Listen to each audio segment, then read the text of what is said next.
Okay, Assalamualaikum warahmatullahi wabarakatuh. So, welcome to our podcast today. Okay, untuk hari ini kita ada kelainan sikit lah kan.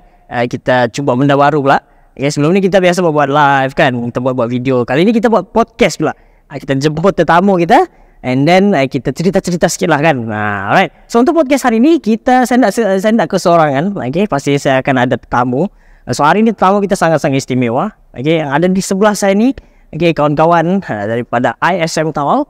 Alright, so hari ini kita akan sembang-sembang silah dengan dorang ni pasal ISM kan, dan juga pengalaman dorang sendirilah berada di ISM. Alright, okay, so sebelum kita pergi lebih jauh lagi kita punya podcast ni kan, yang mana-mana yang baru saja bersama dengan kita, boleh like and share, dan juga jangan lupa untuk komen di ruangan komen untuk podcast kali ini. Alright, okay, so jom kita perkenalkan kita punya guest hari ini. Di mana guest kita hari ini, kawan-kawan kita daripada ISM. So, kita ada Kathy dan juga kita ada Dila. Alright? Okay. So, sebelum kita pergi ni, mungkin kita mau tanya dulu lah dengan Dila kan. Dila mungkin boleh perkenalkan diri sikit lah kan. Salah lagi.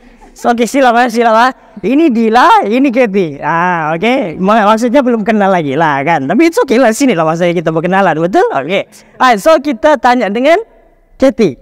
Betul lah Kathy ya? Okay. Kali ini betul lah Kathy. Biasa Kathy mungkin boleh cerita sikit lah. Asal dari mana, macam mana boleh datang ke ISM Tawau. Dan ada lagi mungkin benda-benda yang orang lain kena tahu pasal Kathy. Okay. Saya nama penuh Katija. So orang biasa panggil Kathy lah. Okay, sebenarnya saya orang KK. So datang dari jauh ni, kamu kerja di Tawau ni. Sebenarnya masa saya kerja di KK tu, saya kerja di college juga. Okay. Tapi jadi masa tu saya urus MyQuest. Pernah dengar ke pasal MyQuest? Mungkin boleh cerita lagi? Ya. So MyQuest ni dia orang akan bagi pengiktirafan kepada college lah. Dia orang bagi pengiktirafan kepada college yang bagi pendidikan yang berkualiti. Jadi semakin banyak bintang tu semakin berkualiti lah. Jadi masa tu saya cek di Sabah ni cuma ada 2 je yang ada 5 bintang tu lah. Oh, okay. Satunya ISM ni. Jadi bila ada kekosongan, saya mohon lah untuk jadi pensyarah di sini. Okay. So akhirnya di sini, di ISM Tawau. Yeah. Tengok guys, orang hijau datang pergi Tawau, kan. So orang lain pun daripada luar pun orang datang sini untuk bersama di ISM Tawau. Okay. So tadi kita tahu lebih sedikit sebanyak ya. Untuk pasal Kathy, kemudian kita pergi kepada Dila pula. Mungkin Dila boleh cerita sikit lah pasal diri Dila. Mungkin orang Turki juga kah? Rahsia. Tidak. Okay.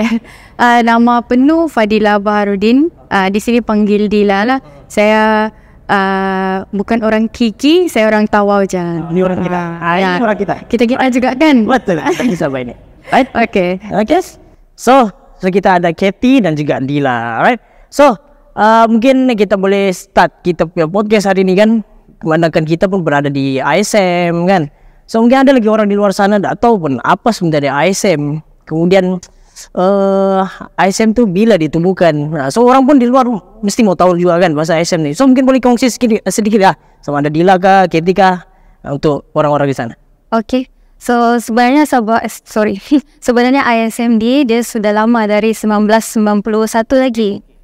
Cuma sebelum 2016 ISM menyewa bangunan di Sabah Chinese.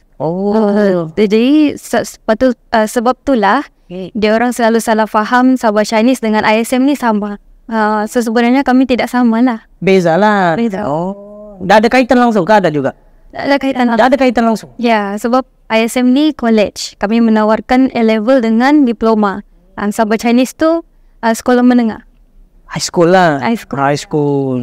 So selama ni biasanya persepsi masyarakat tahu ni biasanya kita akan tengok Sabah Chinese dengan ISM sama kan. Jadi bila kita dapat tahu begini barulah kita tahu sebenarnya ISM dengan Sabah Chinese tu adalah 2 entiti yang berbeza. Betul. Itu dia. So ini baru intro lah kan. Kita baru tanya sikit pasal ISM.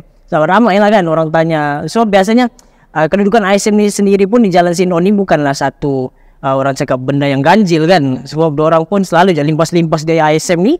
Tapi orang tak tahu pun apa ISM tu kan. Okay, so mungkin kita boleh tengok lah sedikit perbezaan lah kan. Memang berbeza ISM dengan Sabah Chinese. Mungkin ada perbezaan yang ketara mungkin yang boleh kita kongsikan berkenaan kedua-dua entiti ni?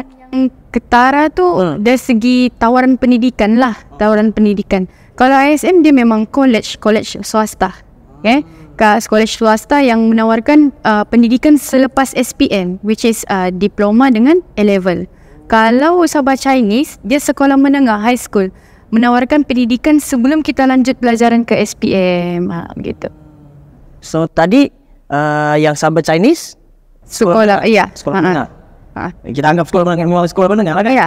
Kemudian ISM ISM, selepas SPM iya, selepas SPM. untuk sambung belajar lagi lah. Iya, betul. Oh gitu. Okay. Kebiasaannya kita akan tengok macam kalau di aliran kerajaan lah kan, kebiasaannya kita akan tengok orang akan pergi ke sekolah menengah, kemudian pergi ke tingkatan 6 kan, ataupun sambung diploma dan sebagainya. Tapi benda tu pun kalau selain daripada kerajaan, di pihak swasta ni pun kita ada juga. Salah satunya adalah ISM. Betul? Okay.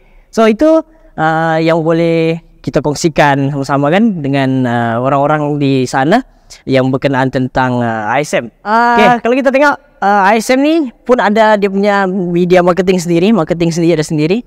So kenapa sekarang baru muncul setelah berapa tahun ada ISM ni kan, kenapa sekarang baru muncul di media sosial? Mungkin boleh kongsikan. Sebenarnya bukan baru muncul lah. Okay, sebenarnya setiap tahun ni ISM dia juga mempromosikan diorang punya pendidikan. Okay, jadi sebenarnya sebelum ni setiap tahun ISM mempromosikan di newspaper, surat khabar. Jadi baru sekarang ni macam mau keep up with the trend lah. Sekarang ni trending. Okay, jadi sekarang ni trending macam di social media lah. Contoh Tawakini. Lepas tu salah satu programnya podcast. Jadi kami mau try jugalah dengan untuk macam tarik perhatian orang lah kan. Minta perhatian lah. Mes lah. Okay. So baru start lah kan. Sebenarnya dah lama start, cuma di newspaper. Iya, betul. Yalah, sekarang bukan juga newspaper anda dia punya audience, ada kan, tapi biasanya newspaper ni biasa siapa yang orang baca, kan, macam abah-abah kita, mak-mak kita kan. Lepas tu kira hati-hati kan yang baca newspaper. So mudah-mudahan sekarang biasanya kalau nak ke Facebook, ke TikTok, itu kan. So keep up with the trend. Alright, so selain daripada marketing untuk ISM sendiri, mungkin boleh kongsi juga apa lagi, macam mana orang cakap bantuan kah untuk memudahkan lah orang-orang masuk ke ISM. Mungkin ada apa-apa yang boleh kita kongsikan. So yalah, kadang-kadang orang di luar sana pun kalau ada benefit kan, ada benefit yang orang cakap yang buatkan orang lagi tertarik untuk masuk ISM, mungkin itu boleh dikongsikan. Jadi kebetulan pula sekarang ni kami mau melancarkan satu program lah, kami panggil program Derma Siswa. Jadi program ni khas untuk lepasan SPM yang daripada keluarga B40. Jadi kalau diorang berkelayakan, diorang boleh mohon dan automatik akan dapat derma siswa tu lah. Jadi yuran boleh dipotongkan sehingga 100% lah, 50 sehingga 100%. 100% maksudnya tak payah bayar yuran? Tak payah bayar yuran lah? Iya. Tak payah bayar yuran, masa free sini lah. Free guys. Apa lagi kau mau? Kan macam-macam ada di sini. Okay? So mungkin tadi cakap pasal kelayakan. Mungkin boleh kongsi je apa-apa kelayakan di sini. Mana lah tau kan tiba-tiba layak dapat 100% kan, boleh free di sini. Okay? Jadi kami ada diploma, ada 2 program lah. Diploma in Business Studies dengan diploma in Accounting. Jadi kalau dua-dua ni sekurang-kurangnya SPM 3 kredit. Untuk diploma in Accounting kena lulus matematik dengan English lah. Matematik? Dengan English. Okay, macam dah layak satu. Okay, alright. Okay, ada lagi? So selain daripada program Derma Siswa tu ada juga scholarship ataupun beasiswa. Tadi Derma Siswa, ini beasiswa. Alright. Ini dia bukan untuk golongan B40 sahajalah. Yang penting SPM tu dapat 3A. SPM 3A? 3A ke atas. Okay, 3A ke atas. So untuk ini dia cover 75% lah. 75%? Daripada yuran keseluruhan ya? Ya. Alright, okay. So itu antara benefit lah kan yang orang cakap. Kalau kamu datang pergi ISM untuk belajar di sini, boleh jadi kamu belajar free di sini. Okay. So itu serba sedikit tentang ISM, macam mana kamu masuk sini, apa kelayakannya kan. Jadi itu benda-benda yang orang cakap ya benda-benda klise lah kan. Kalau kita masuk mana-mana institut pasti kita tanya benda-benda begitu. Tapi kita mau tanya juga lah, selain daripada benda-benda ASM, cara pendaftaran dan sebagainya, mungkin boleh kongsikan pengalaman sedikit lah kan. Apa yang paling menarik dia sepanjang berada di SM? Mungkin ada aktiviti kan yang bersama dengan student, bersama dengan staff mungkin yang ada dikongsikan yang boleh menarik lagi lebih ramai orang untuk datang ke ASM. Ya. Okey, jadi selain daripada student tu belajar dalam kelas, selain daripada teori, diorang juga akan buat event ataupun program sendiri. Contohnya macam leadership camp, English camp, ataupun yang macam baru-baru ni kami ada Hawaiian Day. Hawaiian Day ni kena organize oleh student business. Jadi diorang kena ajar cara untuk macam mana mau handle business, and then at the same time diorang pun hands on juga project tu. Betul-betul jalankan business macam mana. Contoh business yang yang orang buat time tu? Dia orang panggil vendor untuk buka bazar di ISM ni, and then dia orang juga ada jual produk dia orang sendirilah. Adakah contoh-contoh produknya ke? Produk dia orang tu masa tu dia orang jual macam biasa saja air, benda-benda yang kecil-kecilan lah. Yang penting dalam practice business tu lah. Okay. Ada lagi? Selain daripada dia orang belajar teori dengan praktikal tu sahaja, dia orang secara tidak langsung belajar soft skill lah. Soft skill tu contohnya macam leadership skill, macam mana menangani kalau ada konflik dalam tim. So benda-benda macam ni mungkin dia orang tidak dapat belajar di luar, tapi dia orang boleh belajar lah sepanjang dia orang belajar di ISM. Begitu ya. So di luar daripada kelas lah, ni pembelajaran luar daripada kelas lah kan. Oh faham. So banyak aktiviti-aktiviti menarik di ISM. Okay. Yang mana belajar bisnes tu bukan sahaja dalam kelas, tapi boleh praktis terus di luar kelas, yang orang yang rasanya itu lagi efektif lah kan, sebab kita dapat praktis sekali dari segi pengurusan kewangan, pengurusan konflik dan sebagainya. Okay, so itu antara aktiviti-aktiviti. Mungkin ada pengalaman juga sepanjang mengajar di ISM. Katanya 25 tahun belum? Menipu. Menipu. Itu benar. Berapa tahun sudah mengajar di ISM? Ni baru masuk tahun ketiga. Baru masuk tahun ketiga. Okay. Jadi pengalaman yang di sini ni yang agak klise lah, sebab masuk tu kan pandemik. Jadi masuk-masuk mengajar online, and then after online tu baru giat balik mengadakan aktiviti di luar kelas lah. Okay, sebab pandemik kan terbatas sikit kan. Jadi lepas pandemik tu barulah giat ada orientation. Dulu orientation pun online. Jadi sekarang ni dorong buat physical orientation. Dan ada leadership camp. Sebelum ni leadership camp kami bermalam di Sansoi lah. Untuk student council. Leadership camp ni dorong buat untuk memastikan yang pelajar-pelajar yang student council ni sebenarnya dia sama dengan MPP. Majlis Perwakilan Pelajar.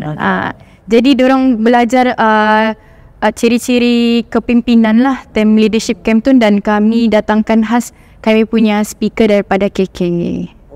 Ini bukan. Tahu dia tanya kan? Ya, bukan. Okay. Ya. So apa lagi yang dikongsikan dalam leadership camp tu selain daripada pasal kepimpinan? Ada juga benda-benda lain?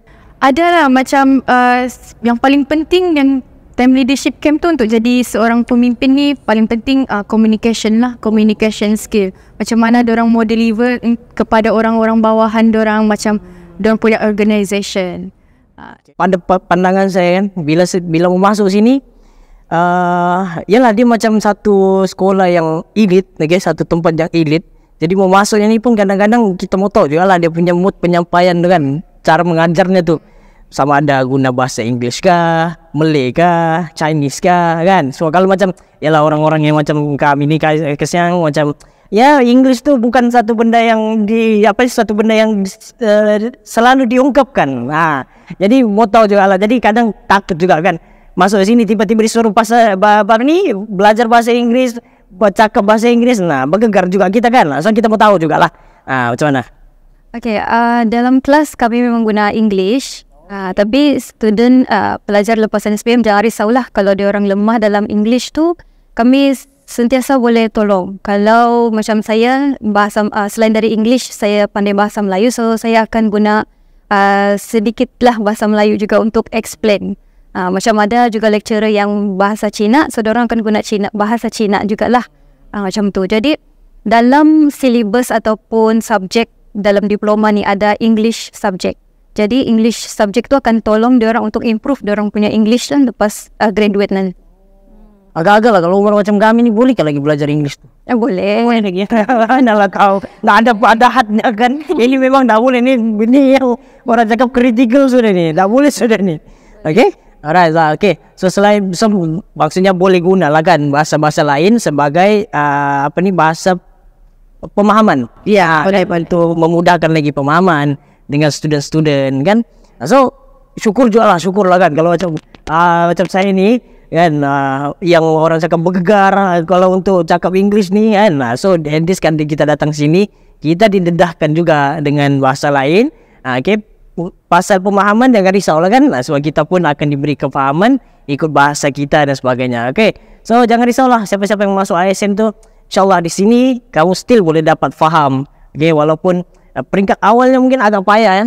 Okay, tapi mungkin sudah ke depannya dia sudah biasa kan, keep up with the trend gitu kan. Alright, so mungkin kita boleh ada sedikit pengalaman ke student-student dekat sini kan, mungkin ada yang sudah keluar daripada ISM, alumni kan, mungkin boleh kongsi ya siapa-siapa yang pernah belajar di sini dan sudah keluar pergi masuk ke industri masing-masing.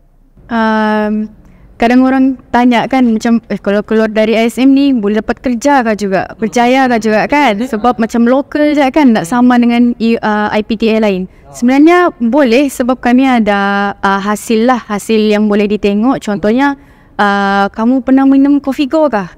Coffee Go? Okay. Ownernya tu lepasan ISM. Lepasan ISM? Ya.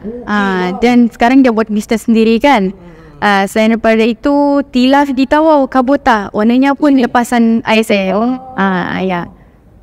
Ya, ada sama juga dengan 20 Kabota juga? Okey.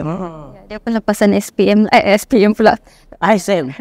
Satu benda yang saya tertinggal, kenapa ISM tu dibuat di Tawau? Maksudnya boleh kan pergi KK lagi banyak setelah populasi kan, pergi KL tapi why Tawau jadi pilihannya? Jadi kami punya distributor kah? Kami punya founder lah di sini ni. Sebenarnya kenapa dia tubuhkan di Tawau ni, dulu dengan sekarang berlainan objektif lah. Kenapa dulu diorang tubuhkan di Tawau? Sebab founder kami ni mahu membantu masyarakat di Tawau ni untuk mendapat peluang belajar di overseas, which is kena ambil A-level dulu, preparation lah, persediaan untuk pergi overseas and then sambung overseas. Ada kemudahan itulah. Tapi sekarang ni trending kan berubah, trending berubah lagi.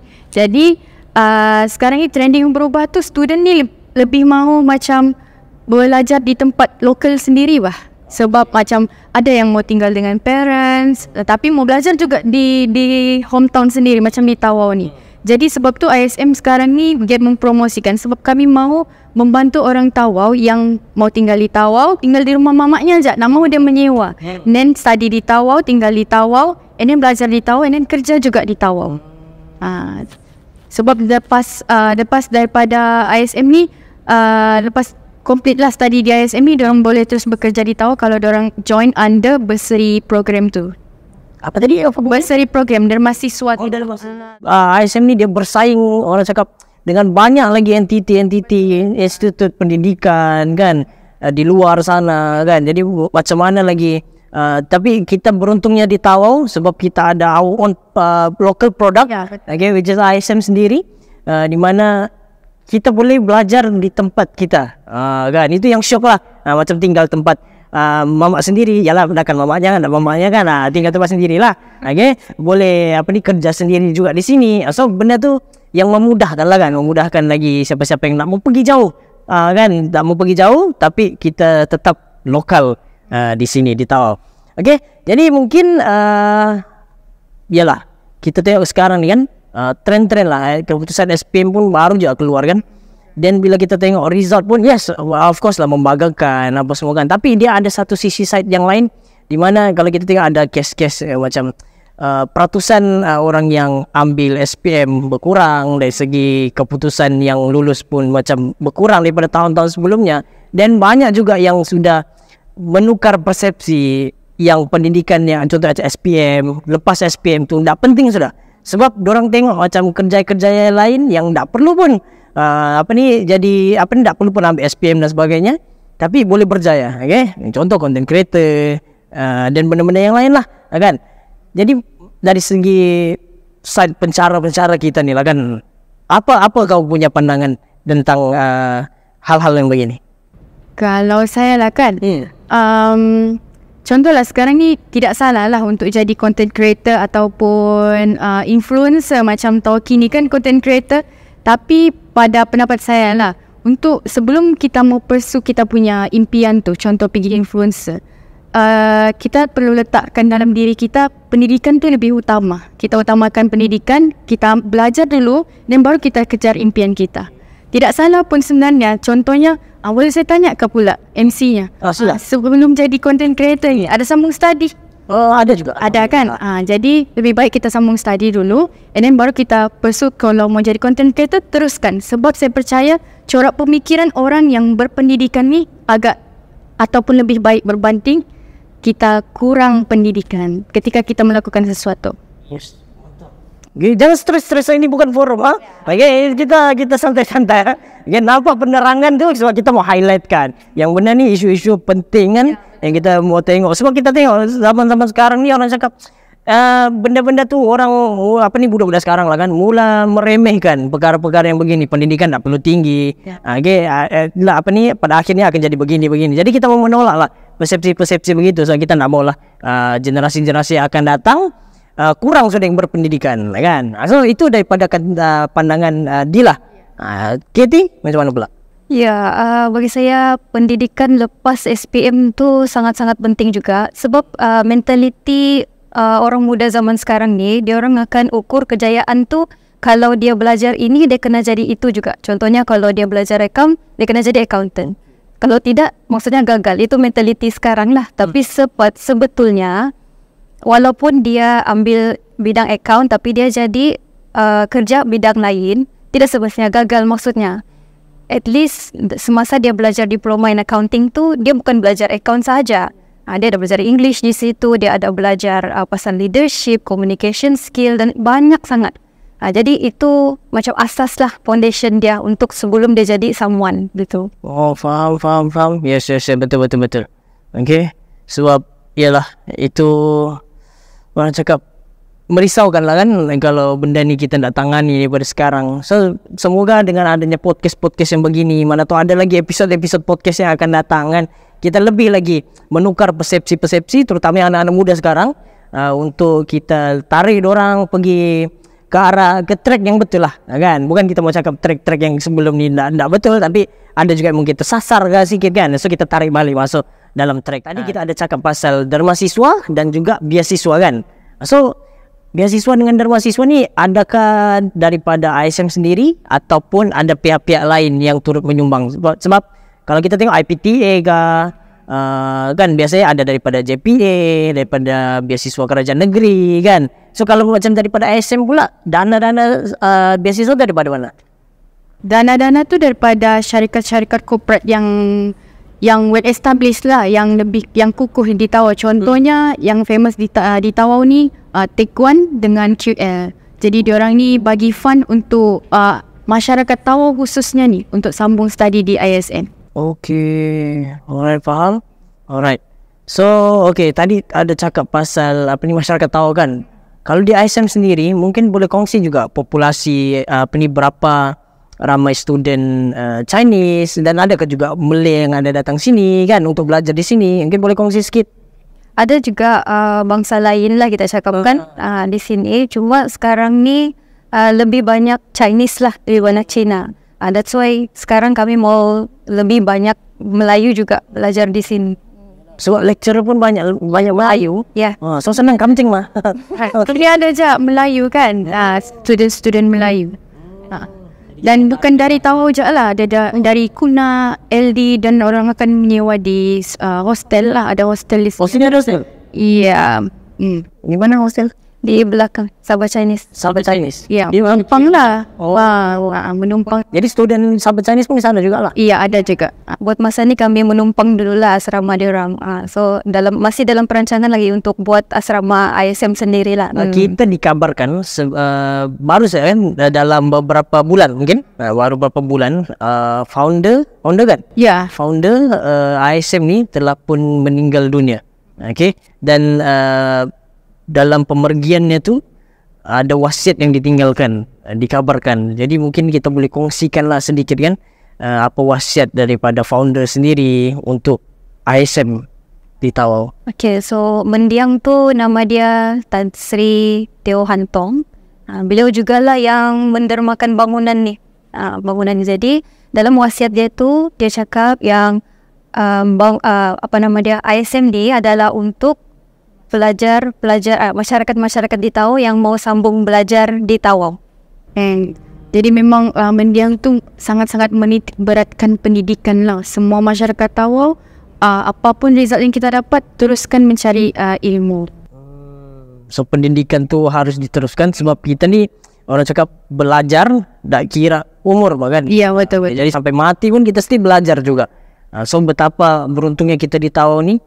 Ada satu institut pendidikan yang disediakan untuk orang Tawau sendiri kan, ada pula beasiswa dan mahasiswa. So sangat-sangatlah beruntung. Jadi kita kena gunakan peluang ini dengan sebaik mungkin lah. Okay, so itu sedikit sebanyaklah yang boleh kita kongsikan tentang ISM di Tawau. Daripada guest kita hari ini, macam mana tiba-tiba ada di ISM? Maksudnya disebabkan kawan-kawan kah? Gitu, pengaruh kawan kah, ataupun ada iklan kerja kah, atau macam mana? So itu mungkin boleh dikongsikan, dan apa subjek lah yang diajar ataupun course yang diajar di ISM ni? Okay, sebelum saya bekerja di ISM sebagai pensyarah ni, sebelum ni saya bekerja sebagai auditor lah. Okay, auditor di KK, KPMG KK. Dia terletak di bangunan Shell tu. Okay, jadi time kerja di KK tu pandemik bah. Jauh lagi dari family kan. Jadi time tu macam mau betul balik Tawau tapi susah. Mau pergi Tawau pun kena ada surat apa semua. Jadi saya rasa mesti cari kerja lain lah yang ada di Tawau. Tapi saya mau juga kerja yang stabil. Saya nak mau lah yang tidak stabil kan. Jadi saya mau cari kerja yang stabil. Dan ada iklan kekosongan jawatan di ISM sebagai pensyarah untuk diploma in accounting. Jadi saya apply dan saya dapat di sini, dan sekarang ni saya tengah mengajar subjek untuk diploma in accounting. Saya ajar financial in accounting 2, 3 dan financial management dan audit. Okay. Itu subjek-subjek yang saya ajar lah di sini. Mendengarkan tentang accounting dia baru dengar dia rasa perit sudah. Okay. Jadi mungkin boleh kongsi lah macam mana Padila boleh go through this accounting punya bidang. Sebab yalah, kalau secara basicnya kalau kita tengok budak-budak accounting ni kadang-kadang yang dorang pentingkan balance tak balance kan. Jadi macam mana hidup sepanjang mengambil bidang accounting ni, yang hidupnya ni memang mencari balance tak balance ya. Macam mana Dila go through benda tu? Okay, sepanjang saya menceburi bidang account ni, sebenarnya kenapa saya boleh berada di bidang account ni, sebab MSPM kan sudah ambil account. Jadi macam malang-alang teruskanlah. Jadi macam mana mau survive di account ni, sebenarnya account ni bukannya semata-mata imbang atau tidak imbang. Sebenarnya ada banyak benda lagi yang dalam account ni yang kita belajar lah. Contoh budgeting. Budgeting tak imbang atau imbang lah. Dia macam untuk perancangan kita, untuk macam kalau mau buat projek, mau merancang sesuatu, kita perlu ada budgeting. Selain daripada itu, kita belajar juga financial management, macam mana mau manage duit lah. Okay, money cash flow. And then bukan semata-mata calculation, kita ada juga audit. Audit ni basically teori lah. Dia bukan calculation. Dia tidak ada calculation langsung. Oh tidak? Tidak. Apa yang kita belajar di... Ini maksudnya apa-apa yang dibuat di dalam audit tu? Audit tu basically kita mau audit financial statement yang sudah disediakan oleh company. Dan kita jadi external auditor. Untuk KT pula, tadi kita sudah tanya Lila kan, masa dia punya bidang accounting. Dan kalau kita tahu KT tadi datang daripada Kikian. Orang Kikian. So iyalah datang jauh-jauh kan dari KK beritahu ni naik flight iyalah 30 minit, kalau naik busnya itu 8 jam. Kira jauh lah, memang jauh lah walaupun satu tanah kan. Tapi daripada Gaiti sendiri rasa macam tak berisiko ke datang jauh-jauh ni, masuk pergi ke ISM pula. Yang ISM ni bukan apa ni orang cakap, kami yang tahu ni kadang tak tahu pun masalah ISM. Tapi Gaiti sendiri kira macam berisikokan diri lah kan, masuk pergi ke ISM, terlibat dalam pengajaran dan pembelajaran di ISM. So mungkin boleh kongsikan sikit lah pengalaman dan juga apa yang perasaan yang dirasakan. Ya, jadi semasa saya mula-mula apply itu, selain daripada saya tengok MyQuest, bintang MyQuest tadi tu, saya takut jugalah. Saya takut juga untuk datang sini. Saya pun tak tahu lagi macam mana Tawau ni. Saya tidak pernah pergi Tawau sebenarnya. Waktu tu first time pergi Tawau, dengan tiada saudara mara, tiada keluarga di sini. Tapi saya tetap teruskan jugalah. Dan bila saya sudah ada di sini, ialah macam orang cakap kan, tak kenal maka tak cinta. Jadi saya sudah macam terbiasalah dengan environment di sini dan okey lah. Setakat ni dia okey. Senang adapt jugalah. Ya, senang adapt jugalah. Hubungan di antara student dengan student-student di sini dengan lecturers macam mana? Sebab di sini nisbah antara lecturer dengan student tu tidak jauh, tidak banyak sangat. Tidak jauh lah dia punya gap kan. Jadi hubungan antara kami tu sangat rapat lah. Boleh cakap sangat rapat lah. Jadi student, dia orang tidak pernah takut untuk tanya soalan ataupun untuk mendekati pensyarah lah. Tidak masalah. Walaupun kebanyakan orang akan cakap yang student-student yang datang pergi ISM ni semuanya anak-anak orang kaya macam tu kan. Tapi sebenarnya tidak juga. Ataupun walaupun dia orang-orang kaya, tapi dia orang sebenarnya humble juga orang-orangnya. Still apa yang cakap boleh blend dengan masyarakat yang biasa juga. Ya, kan, boleh. dengan lecturer still hormat jugalah kan. So yalah kadang orang kaya kan, kadang lagaknya ada ego dia sendiri, lagak dia sendiri kan. Jadi macam bila di sini syukur je lah kan dapat student-student yang begitu. Dan kita pun perlu juga orang-orang yang Chinese, yang bukan Chinese, terutama yang Malay kan, untuk datang ke sini untuk study sekali, enjoy di ISM. So dari segi subjek, mungkin ada subjek apa yang diajar? Saya Master in Business Studies, jadi saya ajar business punya subjek lah. Contohnya macam business ethic, international business, entrepreneurship, marketing. Okay. So ini business lectures kan? Alright. So bila kita cakap pasal business kan, setuju atau tidak setuju bila kita cakap orang yang buat bisnes, contoh macam pensyarah bisnes, dia kena ada orang cakap masa di industri, dorang bekerja di industri sebagai businessman ke, buat apa ni, jadi entrepreneur ke, lepas tu buat company sendiri ke, and then untuk memudahkan diorang ni mengajar. Sebab kadang kita tengok kadang ada certain lecturers ni yang dia tiada pengalaman pun dalam industri, dia just based on teori. Tapi bila diorang mengajar, dia akan ajar teori tapi bukan pengalaman daripada industri. Jadi rasanya setuju atau tidak setuju bila kita begitu? Pengalaman industri tu bagi saya, ya betul, itu sangat-sangat penting. Dia macam satu add-on value lah untuk pensyarah yang ada pengalaman bekerja ataupun pengalaman dalam industri sebelum dia mengajar. So bagi saya, iya, pengalaman industri itu sangat-sangat penting lah. Sangat bagus kalau sebab masa dia explain dengan student tu, lebih baik dia guna dia punya pengalaman sendiri untuk explain dengan pelajar lah. Macam tu. Sama juga accounting lah kan. Pengalaman tu penting lah kan. Terutamanya yang ada pengalaman pun, pengalaman still penting. Yang tak ada pengalaman tu, tu lagi lah. Itu lagi lah pengalaman penting kan. So itu podcast kita kali ni untuk cerita-cerita dengan kawan-kawan kita daripada SM. Kita ada Kathy, kita ada Dila kan. So banyak-banyak benda yang dorang share dan juga berikan kita pengajaran lah kan, pembelajaran untuk kehidupan. Walaupun kita ni orang cakap ada cita-cita masing-masing, tapi still juga education tu penting kan, dalam kita menuju apa sekalipun yang kita mau capai, tapi still education tu penting.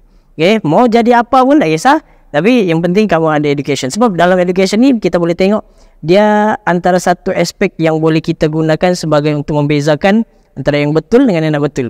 Rasional kita, dia melatih banyak benda lah kan, untuk kita sambung, untuk kita buat keputusan dan banyak benda lagi. Okay, so kalau kamu suka dengan this kind of podcast, so kamu bolehlah komen-komen di ruang komen tu. InsyaAllah kita kalau ada kesempatan dan kelapangan, kita try untuk buat another episode of podcast for talk ini. Okay, jadi kalau kamu rasa kamu suka, boleh like, share and comment. Alright, so sebagai kata-kata terakhir lah kan daripada kawan-kawan kita, mungkin ada nasihat lah untuk adik-adik kita yang baru lepas SPM. Mungkin ada yang tahun yang ambil SPM dan mungkin orang boleh prepare untuk masa ke depan kan. So mungkin ada nasihat yang boleh dikongsikan.